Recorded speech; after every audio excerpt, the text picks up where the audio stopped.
meron akong isang tanong sa inyo. Isa pa lang po, dahil marami akong tanong. Sige, kapatid. Ito pong 4:12 ng gawa. Ito po ba ay hindi lapat dun sa 14 ng Apokalipsis? 14 ano? 14:1 po.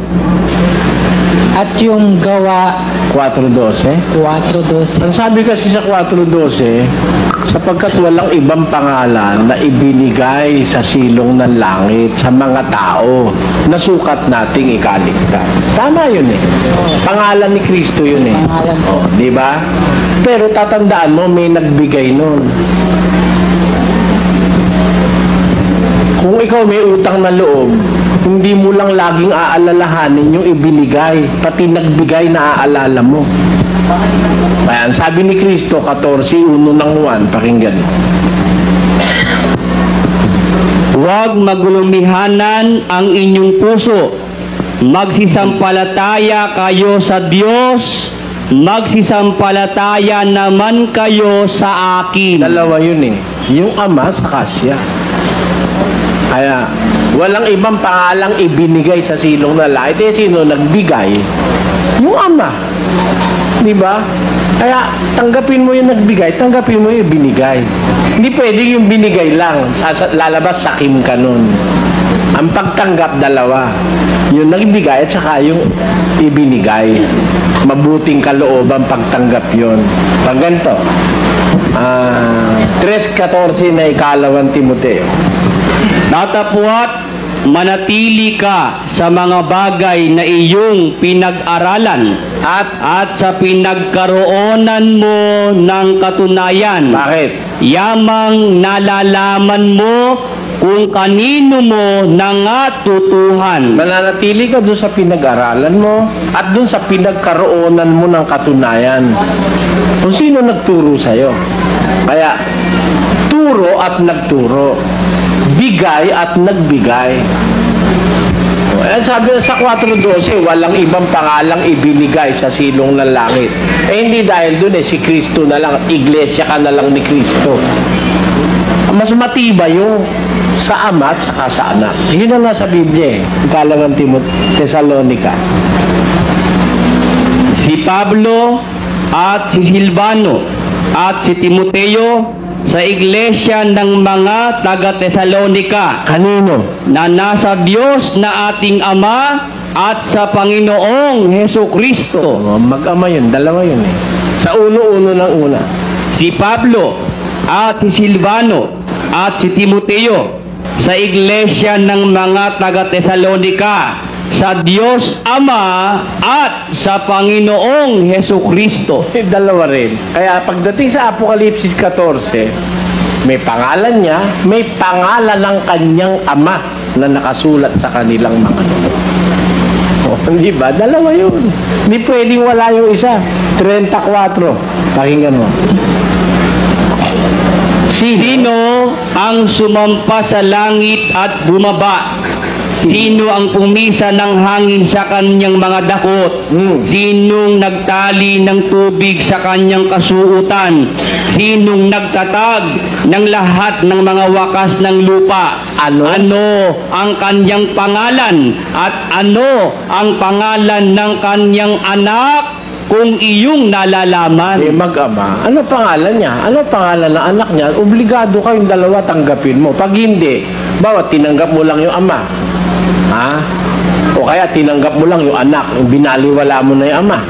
Eh, sabi sa unang Juan 2:22, ito ang Antikristo sa makatwid ay ang tumatanggi sa Ama at sa Anak. pag tinanggihan mo yung ama at saka yung anak, Antikristo ka. Kaya para wag kang Antikristo, tanggapin mo yung ama, tanggapin mo yung anak. Pero tinanggap mo yung anak, tinanggihan mo yung ama, Antikristo ka. Tinanggap mo yung anak, tinanggihan mo yung ama, tinanggihan mo naman yung anak, tinanggap mo yung ama, Antikristo ka rin. Para wag, dalawa. Yung ama at anak. Meron pa po akong katanungan. Sige. Yun tungkol po dun sa 17:3 ng Juan. Yung sabi ni Kristo na makilala Na ikaw ay makilala nila na iisang Diyos na tunay. Tama naman yun eh. Nung salita niya ay nakatingaya siya sa langit, di ba? Kaya nakasulat sa uno, sinalita ni Jesus ang bagay na ito. Sa pagtingala ng kanyang mga mata sa langit ay sinabi, Ama, luwalhatiin mo ang anak. Tapos, gaya ng ibinigay mo sa kanyang kapamahalaan sa lahat ng laman, upang bigyan niya ng buhay na walang hanggan, yung lahat ng ibinigay mo sa kanya. At ito ang buhay na walang hanggan, na ikaw ay makilala nila na iisang Diyos na tunay. Sino niya? Yung Ama. Ama, Nasa langit. sa langit eh. Oo, talaga, iisa lang naman sa langit eh.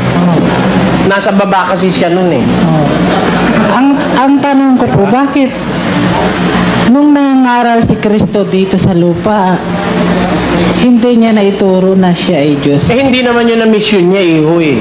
Ang mission niya, ipakikilala niya yung Ama, hindi yung sarili niya. Sapagkat kung ako'y magpapatutuo sa aking sarili, ang aking patutuo hindi katotohanan. May ibang magpapatutuo sa akin, sabi niya. Kaya ang mission niya ipakilala yung Ama. Ngayon, yung Ama, siya naman ang ipakikilala. Ay ano pakilala sa kanya ng Ama? Hebreo 1:8. Ngunit tungkol sa anak ay sinabi, Sabi nung Ama sa anak, ang iyong luklukan, O Diyos, ay magpakailanman. alam mo, sabi nung Ama yung anak niya Diyos eh. Kasi hindi, kung ikaw halimbawa sugo, ano ba ang gawain ng sugo? Ang sabi, ang nagsasalita sa ganang kanyang sarili, humahanap ng kanyang sariling kalwalatian. Na dapat ang humahanap ng kalwalatian niya kung sa kanya ay nagsugo, ang gayon ay totoo. So makatid, pag sugo ka, hindi yung sarili mo ipapakilala mo, kundi yung nagsugo sa'yo. Kaya tamang ipakilala ni Kristo, yung Ama, ang Diyos na iisa. Pero, nung pumanik na siya sa langit, eto naman yung mga alagad, ipinakilala naman siya na siya'y Diyos. O, tutol ka ba ron? Pakinggan mo, nung sabihin ni San Pablo, kay Pedro muna, mas nauna si Pedro eh. Si Simon Pedro, na alipin at apostol ni Jesucristo, na nagsipagkamit na kasama namin ng mahalagang pananampalataya sa katwiran ng ating Diyos at tagapagligtas na si Jesucristo. God our Savior, who is Jesus Christ. Liliwanag eh, ng Diyos at ng ating Diyos at tagapagligtas na si Jesucristo. Conclusive yun eh. Diyos at tagapagligtas na si Jesucristo. Si Pablo, ano sabi? Na hintayin yaong mapalad na pag-asa at ang pagpapakita ng kaluwalhatian ng ating dakilang Diyos at tagapagligtas na si Jesucristo. Liwanag si Kristo yun eh. Dakilang Diyos at tagapagligtas. Kaya, nung nasa langit na siya, ipinakilala naman siya ng mga apostol na siya'y Diyos. At di naman katakatakang sabihin siya'y Diyos.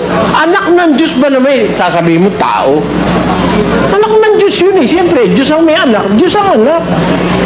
Tao ang may anak. Tao ang anak. Di ba? Anak ng kalabaw, kalabaw. Anak ng kambing, kambing. Di ba? Kalagayan ng tinutukoy doon. Eh kayo, kung bigyan kayo ng argumento ng liligaw kayo, bakit? Pagkabay ka anak ng presidente, presidente na. May hindi naman kalagayan yung presidente tungkulin. Di ba? Ang kalagayan, tao, anghel, Diyos. Yung anak ng Diyos, Diyos. Yung anak ng Espiritu, Espiritu. Yung anak ng tao, tao. Pero presidente, hindi naman nanganganak yung presidente. Hindi naman kalagayan yun eh. Ang filosofya sa inyo, bakit? Pagkabay ka, anak ka ng presidente, presidente ka na. Bakit? Kung hindi, kung halimbawa, anak ako ng hari, hindi ba ako pwedeng maghari?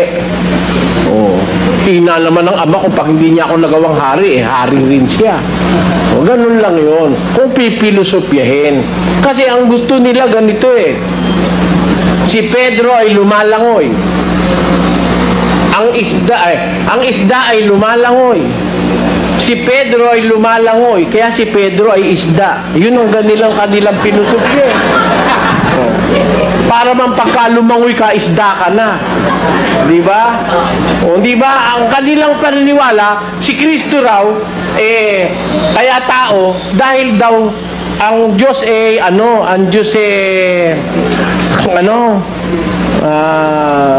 iisa lang daw ang Diyos. Ang Ama lang. At yung Diyos na yun, Espiritu.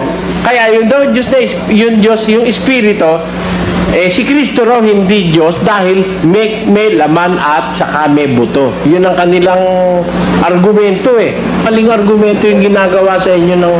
Alam mo mga pastor nyo, ang natutunan sa Biblia yung ibabaw. Yung ilalim di nila nakuha. Miro mo, si Kristo raw nag-umpisa nung ipanganak ni Maria. Paano nangyari? Nag-umpisa raw si Kristo nung ipanganak ni Maria. Samantalang hindi pa nga ginagawa ang mundo, nandun na yung anak ng Diyos. 17:5. 17:3 yung tinanong mo sa akin, ano? O, ikoma natin sa 5. At ngayon, Ama, luwalhatiin mo ako sa iyo rin ng kaluwalhati ang Aking tinamo sa iyo, bago ang sanglibutan ay naging gayon. Tamo? Luwalhatiin mo ako sa iyo ng kaluwalhati ang aking tinamo, past tense. Ano? Tinamo sa iyo bago pa ang sanlibutan naging gayon. Di wala pa sanlibutan, meron ng anak. Saan mo sasabihin mo tao? Imposible. De los imposibles. Yun pong yung nasa 1:9 po. 19? Yung sabi ni pagpasok Kristo, ko kayo. ako ang pintuan ng mga tupa. Sino man pumasok sa akin, ay siya'y maliligtas. At papasok at lalabas at makakasumpong ng pastulan. Ano papasok saan? Kay Kristo. Kay Galdagad papasok ka kay Kristo. Kayo naman. Ano kasi Kristo? Pintuan. Papasok ka kay Kristo. Papasok ang ano? Anong papasok na ano? Ganun sila kung bumali. Papasok ang ano kay Kristo. Si Kristo ang pintuan. Papasok ang ano? Sasagot. Papasok ang sangkap ng katawan. Alin ka ang katawan? Iglesia. Kaya papasok ka sa iglesia ni Kristo. Ayun ang kanilang ano nun kabisado ko yun ngayon, ang tanong, si Kristo pala pintuan. Di ba yung nakalagay? Pintuan siya. Ng alin? Ng mga tupa. Papasok ang ano? Hindi papasok ang tupa. Pintuan ng tupa. Ano papasok? Pag alaman naman pintuan ng tupa, pasok mo yung troso. Siyempre, ang pintuan ng tupa, papasok mo tupa. Sino yung tupa? At bakit papasukan si Kristo? Si Kristo kasi pintuan. Di ba? Yung kahulugan ng pintuan, pasukan. Pagka papasok ka sa pintuan, asan ang pintuan? Asan? Pagka pintuan, may bahay. Tama? Pag may pintuan, may bahay. Walang pinto ang walang bahay. Pag may pintuan, may kalooban yon, di ba? Yung pintuan ng lubaw. Sa Pampanga, may tinatawag pasbulnin lubaw Pagpasok mo doon, nasa lubaw ka na. Di ba? Mapupunta ka sa lubaw, pasok mo sa pintuan ng lubaw. Pagpasok mo sa pintuan, meron kang loobang pupuntahan. Si Kristo, sa pamamagitan ko, sabi niya, pag siya pintuan, pag pumasok ka, meron kang dadat ng looban. Pakinggan nyo, sa awit. Magsipaso kayo sa kanyang mga pintuang daan na may pagpapasalamat at sa kanyang looban na may pagpupuri. Pagpasok mo sa pinto, may looban yun. Ano yung loob? Basa. sa mga looban ng bahay ng Panginoon. Amen! Saan ka papasok na loob? Si Kristo, pinto. Pinto para makapasok ka sa looban ng bahay ng Diyos. Alin ba yung bahay ng Diyos? Basa. Ngunit kung ako'y magluwat ng mahabang panahon, Oh. ay upang maalaman mo kung paano ang dapat sa mga tao na ugaliin nila sa bahay ng Diyos, Alin yun? na siyang iglesia ng Diyos. Kita mo ang bahay ng Diyos, iglesia ng Diyos? Oh, kaya si Kristo, pagka sa Kanya ka papasok bilang siya'y pinto, mapapapasok ka sa bahay ng Diyos. At yung bahay ng Diyos, yun ang iglesia ng Diyos, hindi iglesia ni Kristo. Oh, mapapasukan mo. Si Kristo kasi pinto eh. Wala naman pintong walang bahay. Miski yung pospro eh. May bahay, may pinto eh. Di ba? Kailangan mo pagpapasok ka kay Kristo bilang pinto, mapasok ka sa bahay. At yun ang bahay ng Diyos na sabi ng Biblia siyang iglesia ng Diyos. Kasi po ang tinuro sa amin simula pa nung kabataan namin na yung papasukan doon ay yung kawan daw po. Hindi, ang papasukan mo, yung kawan, hindi mo papasukan yung kawan. Pagpasok mo, masasama ka sa kawan, hindi ka sa kawan papasok. Di ba? Ang kawan, ano ba yung kawan? Hindi ba, bilang individual na tupa, you are a part of the kawan, of the flock. Hindi yung flock ang papasukan mo, but you will be a member of the flock. Diba? Nagtataka nga po ako dahil sa dinami-dami ng... Huwag ka lang magtaka at alam mo, pagka ang mga ngaral mayaman, talagang bulag. Tandaan mo. Pag ang mga ngaral nasilaw sa pera, kahihingi ng abuli na wala sa Biblia, hindi magtuturo ng tama yun. Bulag yun. Sa Biblia yun. Yun po kasi yung ginagawa po namin pag sa Santa Cena. Yung Santa Cena nyo lang, itigi-tigi sa kayo ng kopa di ba? Sa Biblia, isang kopa lang gagamitin. Ano po ba yung literal na kupa? Hindi nga pwede. Dahil kung 1,000 kayo, mabaho na yung pagsapang 500 lang ang uminom. Baka 10 lang uminom, mabaho na yung bunganga ng kopa. Hindi mo na matitiis na inumin pa Ang ginawa nyo, tigi-tigi sa kayo ng kopa. Sa Biblia, isang kopa lang. Magsiinom kayong lahat diyan.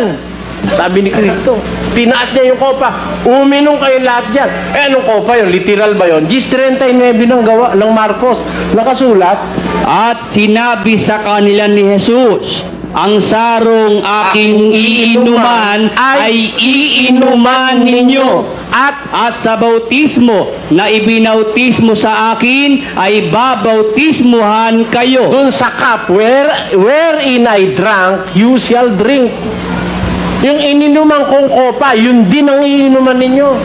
At sa bautismong ibinautismo sa akin, babautismuhan kayo. Alin yung kopa na ininuman ni Kristo? Sabi niya sa Ama, Ama, kung mangyayari sana'y malayo sa akin ang sarong ito. Kaya lang, mangyari ang kalooban mo, wag ang kalooban ko. Anong saro yun na gusto niyang malayo sana? Yung paghihirap niya. Yung pagsubok na dadating sa kanya, yung mga kung ano-anong panglilibak. Pero mangyari ka ang kalooban mo. Pumayag ang Diyos na yung saro na yun ay mainuman niya. Kaya ang saro ng pagpapala na ating pinagpapala, hindi baga ang pakikipagkaisa sa dugo ni Kristo, sabi ni Pablo. Yung sacrifices yun, ang larawan ng sacrifices, yung saro. Kaya lahat ng Kristiyano, iinom dun sa sacrifices na yun. Kung Kristiyano ka rin, dadanasin mo rin ang sacrifices ni Kristo. Uusigin ka rin, mumurahin ka rin ng walang hindi totoo. Ayun. Hindi ibig sabihin sa kopang ganito. Kasi asa na ngayon yung kopa ni Kristo, sino makakahanap? Bibigyan ko ng pera. Wala na yun Dun siya nagpapainom kaya hindi rin literal. Sabi ni Kristo sa 63 ni Juan, pakinggan mo. Ang Espiritu nga ang bumubuhay. Sa laman ay walang anumang pinakikinabang. Ang mga salitang sinalita ko sa inyo ay pawang Espiritu at pawang buhay. Spiritual ang salita niya. Inom kayo sa sarong ito, spiritual yun. Hindi mo naman pwede kasing inuman yun literally. At saka yung tinapay, isa lang hinati-hati. umasya, 12, isang tinapay. We are partakers of one bread. Pag halimbawa, 1,000,000 na nagkakatipon, paano mo pagkakasyahin yung isang tinapay?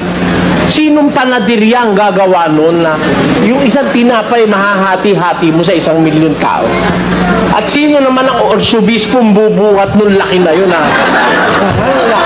Hindi po isang tinapay lang ang sabi. Kaya, hindi literal yun. Kapatid, huwag kang maiinggit doon sa mga yon. Bayaan mo lang. Ang buhay ngayon sa mundo, temporary lang yan eh. Merong ibang buhay na ipinangako ang Diyos. Yun ang buhay na walang hanggan. Kung saan, lahat ng naagrabyado, lahat ng mga inapi, lahat ng mga taong naghirap, gagantimpalaan naman ng Diyos. Kaya mas maganda, kapatid, magtiis. Talagang ganon.